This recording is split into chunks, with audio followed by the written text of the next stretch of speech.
Hello बच्चों। हमने अपने लास्ट वीडियो में लिबरलिज्म, रेडिकलिज्म और कंजर्वेटिज्म, ये तीन जो पॉलिटिकल टेंडेंसीज थी, इनके बारे में पढ़ लिया था। ठीक है। और हम देख रहे थे कि यूरोप धीरे धीरे एक नई पॉलिटिकल टेंडेंसी की तरफ बढ़ रहा है, एक नई पॉलिटिकल आइडिया की तरफ बढ़ रहा है, और वो था सोशलिज्म। ठीक। तो सोशलिज्म क्या होता है और यूरोप में ये किस तरीके से स्टार्ट हुआ, इसके बारे में अब अपन को डिस्कस करना है। ठीक है। तो एक चीज अपन को याद रखना है कि बाई मिड 19th सेंचुरी, यानी कि 1850 के लगभग, है ना, 1850s के आसपास सोशलिज्म यूरोप में काफी फेमस हो चुका था, है ना। Socialism was a very well known body of ideas in Europe which attracted many people, or which we can say which influenced many people. लेकिन ये होता क्या है? तो सोशलिज्म क्या है? It is a vision of how the society should be structured. ठीक है, कि सोसाइटी किस तरीके से होनी चाहिए, इसके बारे में सोशलिज्म एक आइडियोलॉजी है, एक विजन है। और सोशलिज्म में जो लोग होते हैं, जो सोशलिस्ट जिन्हें कहा जाता है, वो क्या सोचते हैं? They were against private property. Socialists were against private property, वो private property के खिलाफ थे। Why? Because they saw it as the root of all social ills of the time. ठीक है। ये जो सोशलिस्ट है, इनका मानना ये था कि समाज में जितनी भी बुराइयां हैं, उन सारी सामाजिक बुराइयों की जड़ है ये private property. That is why they were against the private property. लेकिन ये प्राइवेट प्रॉपर्टी को सारी सामाजिक बुराइयों की जड़ क्यों मानते थे, यह भी क्वेश्चन बनता है। तो इसका रीजन क्या था, वो भी हम समझते हैं। इनका कहना यह था that individuals own the property that give employment. ठीक है, एक इंडिविजुअल जो होता है उसके पास प्रॉपर्टी होती है, और उस प्रॉपर्टी से लोगों को एम्प्लॉयमेंट मिलता है। बट जो एम्प्लॉयर है या जो प्रॉपर्टी ओनर है, जिसे कहा जाएगा the propertied person, they were concern only with their personal gains and not with the welfare of the others who made that property productive, यानी कि वर्कर्स, है ना। तो जो प्रॉपर्टी ओनर है, जो प्रॉपर्टाइड पर्सन है, वो सिर्फ अपने पर्सनल गेन्स के बारे में सोच रहा है। जिन लोगों ने उसकी प्रॉपर्टी को प्रोडक्टिव बनाया, उसके बारे में ये नहीं सोच रहा। ठीक है। तो इन सोशलिस्ट का यह मानना था कि society as a whole rather than a individual, है ना, society as a whole rather than a single individual own property. यदि एक व्यक्ति की जगह सारी समाज, सारी सोसाइटी जो है वो प्रॉपर्टी की ओनर हो, then more attention could be paid to the welfare of the society. तो सोसाइटी के वेलफेयर के लिए और ज्यादा ध्यान दिया जा सकता है। ये सोशलिस्ट आइडियोलॉजी है। ठीक। लेकिन क्वेश्चन ये आता है कि जब प्राइवेट प्रॉपर्टी नहीं होगी तो ये सोसाइटी ऑपरेट कैसे करेंगे अपन? How could a society without property operates, है ना। विदाउट प्रॉपर्टी के सोसाइटी ऑपरेट कैसे करेगी? And what would be the basis of socialist society? किस तरीके से ऐसी सोसाइटी को हम चलाएंगे? तो जो सोशलिस्ट हैं, उनके फ्यूचर को लेकर बहुत सारे आइडियाज थे। जैसे कि कुछ लोगों ने सजेस्ट किया आइडिया ऑफ कोऑपरेटिव सोसाइटीज। अब ये कोऑपरेटिव्स क्या होती हैं? कोऑपरेटिव को हम एक कंपनी की तरह समझ सकते हैं, लेकिन इस कंपनी का मालिक कोई एक व्यक्ति ना होकर उसमें जितने भी लोग मेंबर्स होते हैं वो सभी उसके मालिक होते हैं, है ना। तो एक कोऑपरेटिव में सारे लोग एक साथ मिलकर प्रोडक्शन करते हैं, ठीक है, और उस प्रोडक्शन से जो प्रॉफिट मिलता है वो उसको आपस में शेयर करते हैं according to the work done by the people. ठीक है, जिसने जितना काम किया उसको उतना प्रॉफिट मिलेगा। ठीक है, तो ये कोऑपरेटिव सोसाइटीज कहलाती हैं। जैसे कि एक इंग्लिश मैन्युफैक्चरर थे रॉबर्ट ओवेन, है ना, थे ब्रिटिश, लेकिन इन्होंने अमेरिका की एक स्टेट थी इंडियाना, वहां पर इन्होंने कोऑपरेटिव सोसाइटी स्टार्ट करने का इनिशिएटिव लिया, जिसका नाम था न्यू हार्मनी। ठीक है, तो इन्होंने ये कोऑपरेटिव सोसाइटी स्टार्ट करने की कोशिश की, ठीक है। लेकिन कई ऐसे लोग थे जिनका ये मानना था कि इंडिविजुअल एफर्ट के थ्रू पूरी कंट्री में कोऑपरेटिव सोसाइटीज नहीं बनाई जा सकती। That is why government should intervene and government should promote cooperatives, जैसे कि लुइस ब्लैंक ने कहा, एक फ्रेंच फिलोसोफर थे। इन्होंने भी यही कहा कि गवर्नमेंट को इंटरवीन करना चाहिए, प्राइवेट प्रॉपर्टी खत्म कर देनी चाहिए और गवर्नमेंट को पूरी कंट्री में कोऑपरेटिव सोसाइटीज को प्रमोट करना चाहिए, ठीक है।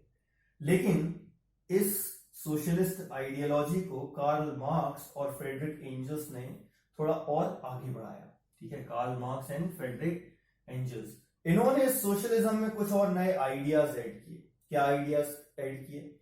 कार्ल मार्क्स ने कहा कि ये जो इंडस्ट्रियलिस्ट सोसाइटी है ये कैपिटलिस्ट है।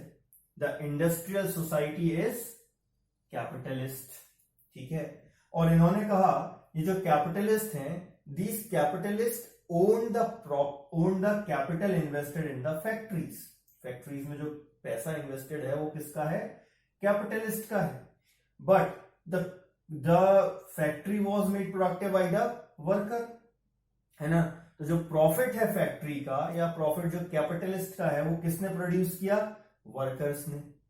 But the condition of workers will not improve, workers की कंडीशन इंप्रूव नहीं होगी। कब तक नहीं होगी?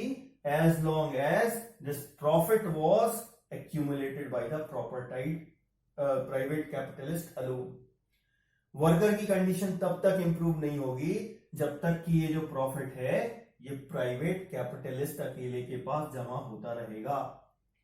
तो इन्होंने सोशलिस्ट आइडियोलॉजी में कुछ और चीजें ऐड करी और ये बन गई कम्युनिस्ट आइडियोलॉजी। तो इन्होंने कहा workers had to overthrow the capitalism and the rule of private property. जबरदस्ती हटाने की बात कर रहे हैं, है ना।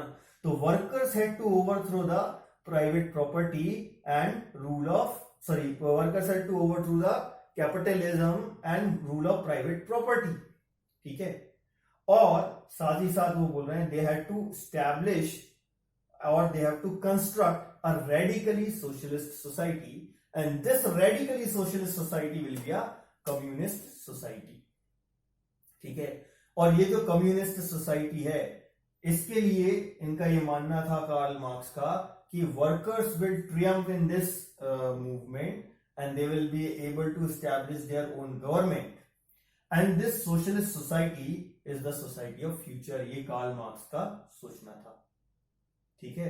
तो हमने सोशलिज्म क्या होता है वो समझ लिया और कम्युनिज्म क्या होता है वो समझ लिया, ठीक।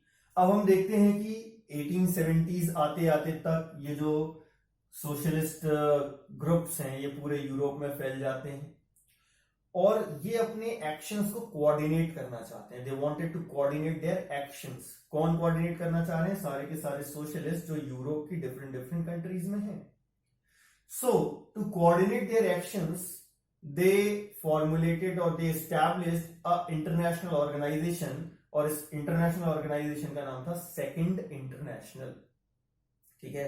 सो second international was an organisation established by socialist groups of Europe to coordinate their actions, ठीक है। और धीरे धीरे हम देखते हैं कई कंट्रीज में जो वर्कर्स हैं वो भी अपने ग्रुप्स बनाना स्टार्ट कर देते हैं। जैसे कि जर्मनी और ब्रिटेन में वर्कर्स फंड इकट्ठा करना स्टार्ट करते हैं so that they can help workers in the time of distress. They started to demand for better working conditions, better wages. They started to demand for voting right. इन सब चीजों की demand कर रहे हैं। जर्मनी में जो पार्टी थी सोशल डेमोक्रेटिक पार्टी, उसकी हेल्प करी इन वर्कर्स की ऑर्गेनाइजेशन ने टू सिक्योर पार्लियामेंट्री सीट्स, ताकि ये जो सोशलिस्ट पार्टी है ये इनके वर्कर्स के वेलफेयर के लिए काम करे। कई अदर कंट्रीज में भी ये अपनी खुद की पॉलिटिकल पार्टीज बना रहे थे। जैसे कि ब्रिटेन में 1905 में इन्होंने लेबर पार्टी फॉर्म करी। ये नाम याद रखना है क्योंकि ब्रिटेन में बाई पार्टी सिस्टम है और उसमें दो ही पार्टी हैं, labour party and conservative party. तो लेबर पार्टी जो वर्कर्स की जो पार्टी है वो कब बनी? 1905 में। और फ्रांस में भी एक पार्टी बनी जिसका नाम था सोशलिस्ट पार्टी, ठीक है। अब ये सारी जो पार्टीज हैं ये सोशलिज्म को रिप्रेजेंट कर रही हैं। कई सारे पावरफुल लोग जो सोशलिज्म को सपोर्ट करते थे, they represented this ideology in the parliaments of those countries, ठीक है, but they were not able to form the government even till 1914, ठीक है, कहीं पर भी एक गवर्नमेंट फॉर्म नहीं कर पा रहे। लेकिन इसका मतलब ये नहीं है कि लॉ को इन्फ्लुएंस नहीं कर पा रहे, they were very powerful people and they influence the laws made in those countries, ठीक है, but they were not able to form a government, ठीक है। हालांकि कई जगहों पर कोशिश की गई, जैसे कि पेरिस कम्यून, एक पिक्चर दी हुई है आपकी बुक में पेरिस कम्यून की, और उसके नीचे छोटा सा एक डिस्क्रिप्शन दिया है कि पेरिस में जो इलेक्टेड काउंसिल को कम्यून बोलते हैं। तो जो सोशलिस्ट ग्रुप्स हैं उन्होंने पेरिस की 2 इलेक्टेड काउंसिल्स पर कब्जा कर लिया। क्यों? क्योंकि वो इलेक्टेड गवर्नमेंट से खुश नहीं थे, क्योंकि जो फूड वगैरह है उसका प्रॉपर डिस्ट्रीब्यूशन नहीं हो रहा था, और भी कई प्रॉब्लम्स थी, जिसके कारण या हम कह सकते हैं कि वो वर्किंग से खुश नहीं थे, और दैट इसीलिए सोशलिस्ट लोगों ने रिवोल्ट किया और पेरिस में जो इलेक्टेड कम्यून्स हैं उन पर कब्जा कर लिया, ठीक है। अब इस रिवोल्ट को तो फ्रेंच गवर्नमेंट ने सप्रेस कर दिया, लेकिन this revolt is celebrated all over Europe by socialists as a prelude to socialist revolution, ठीक है। आगे जो सोशलिस्ट रेवोल्यूशन होने वाले थे पूरे यूरोप में, उनकी शुरुआत ये मानते हैं कि यहां से हुई, इसीलिए ये जो इवेंट है ये काफी इंपॉर्टेंट है, ठीक है। इसके अलावा 2 और चीजों के लिए ये इवेंट इंपॉर्टेंट है। ये ईयर याद रखना, इसका 1871 में पेरिस कम्यून हुई थी, और 2 खास चीजें कि इस टाइम पर मर्सिलेस काफी फेमस हो गया, और इसमें जो सोशलिस्ट थे उन्होंने रेड फ्लैग का यूज किया, सो उसके बाद से red flag became the symbol of socialism and communism, ठीक है। तो इस तरीके से हम देखते हैं कि सोशलिस्ट जो ग्रुप्स हैं उन्होंने पावर गेन करने की कोशिश की, लेकिन वो सक्सेसफुल नहीं हुए। They were not able to form governments in any country, ठीक है। But this situation was reversed in one of the least industrialized countries of Europe, and that was Russia, है ना। यूरेशियन कंट्री कहते हैं, Europe में भी आता है और एशिया में भी आता है। तो हम यहां देख रहे हैं कि ये जो यूरोप में जो सबसे कम इंडस्ट्रियलाइज्ड कंट्रीज थी, उनमें से एक था रशिया, और वहां पर ये कंडीशन रिवर्स हो गई। वहां पर वर्कर्स ने रेवोल्यूशन के थ्रू अपनी गवर्नमेंट एस्टैब्लिश की, ठीक है। तो किस तरीके से उन्होंने अपनी गवर्नमेंट एस्टैब्लिश करी रशिया में, इसके बारे में हम पढ़ेंगे, रशियन रेवोल्यूशन के बारे में पढ़ेंगे अपने नेक्स्ट वीडियो में। Thank you.